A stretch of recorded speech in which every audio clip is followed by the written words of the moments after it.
But let's start with the extraordinary campaign by the embittered former Prime Minister Kevin Rudd, who seems to blame his political failures on News Corp, owners of this station, of course. At the taxpayer-funded ABC, Rudd is not only given plenty of platforms, but a good deal of sympathy. Paul Barry and Media Watch are riding shotgun for him.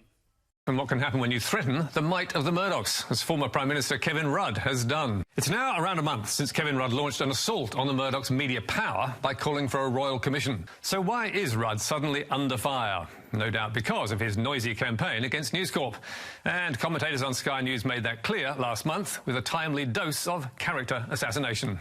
He is consumed with bitterness now that he is no longer the Prime Minister. Rudd's skin is pretty thick, and last week he vowed to continue the fight, whatever the cost.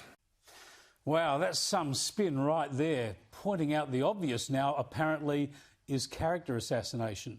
As for Rudd's anti-News Corp cause, who says the ABC doesn't run any advertising, hey? Have a look at this. More than 500,000 people signed it. It was tabled in Parliament today. Former Prime Minister Kevin Rudd, his call for a royal commission into the media in general, but with a focus on News Corporation. Kevin Rudd, your petition for a royal commission into News Corp has now achieved more than 500,000 signatures in Australia, including that of Malcolm Turnbull. There has been a very strong response to former Prime Minister Kevin Rudd's call for a royal commission into what he describes as Rupert Murdoch's Australian media monopoly. Well, former Prime Minister Kevin Rudd's call for a royal commission into News Corp's domination of the Australian media landscape is gathering pace today. Former Labor Prime Minister Kevin Rudd, someone who once courted the Murdoch empire, this week is calling for a royal commission into the Murdoch empire, describing them as a cancer on democracy. Do you think a royal commission is needed, Sally Young? I think it would be a good thing to have. Kevin Rudd has set up a parliamentary petition which calls for a royal commission into News Corp's domination of the Australian media landscape. Extraordinary, isn't it? Is it Rudd's campaign or the ABC's? They forget to mention, of course, that Rudd is also pushing to protect the ABC and boost its funding. Still, Rudd is certainly shining a light on the lack of media diversity, inadvertently highlighting the ideological conformity of the ABC, where taxpayers pump up more than $1 billion a year, but apparently are not entitled to a diversity of views. Which leads me to a case study in media diversity, or the lack thereof. In Western Australia, Seven West Media, owned by billionaire and mining magnate Kerry Stokes, is the dominant media organisation. As well as Channel 7, which dominates the ratings in Perth like nowhere else, it owns the West Australian newspaper and 8 WA radio stations. And in a state that overwhelmingly relies on mining exports for its revenues, it's not surprising the WA media is keenly attuned to all that.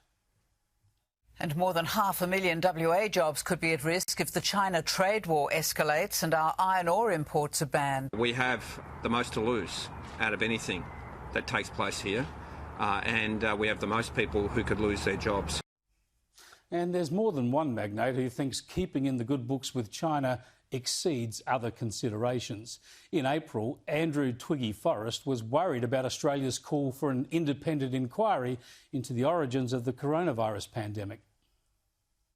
Look, I'm of the view that there will be a global inquiry into the pandemic, and I don't think that's a bad thing at all. Let's ensure that it comes after the US election. And one of his media events turned into a Chinese propaganda exercise.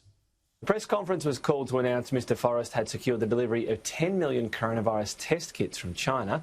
The government was blindsided when Twiggy invited Victoria's Consul General to speak. This is such a long story. In an extraordinary intervention, the West Australian devoted its front page to Stokes, who not only criticised the Morrison government over calls for that inquiry, but defended the Chinese practice of hosting exotic animal wet markets.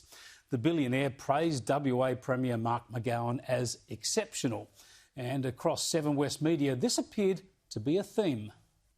In Canberra, Scott Morrison declared a victory on the state border war. But here in WA, our Premier is standing hard on the closure. McGowan is a border hardliner, as you know, having effectively shut out the rest of Australia for most of the year on highly questionable medical grounds. But from the media, he gets more cheers than forensic questioning. The fight to tear down Fortress WA has tonight erupted into name-calling after the High Court case wrapped up.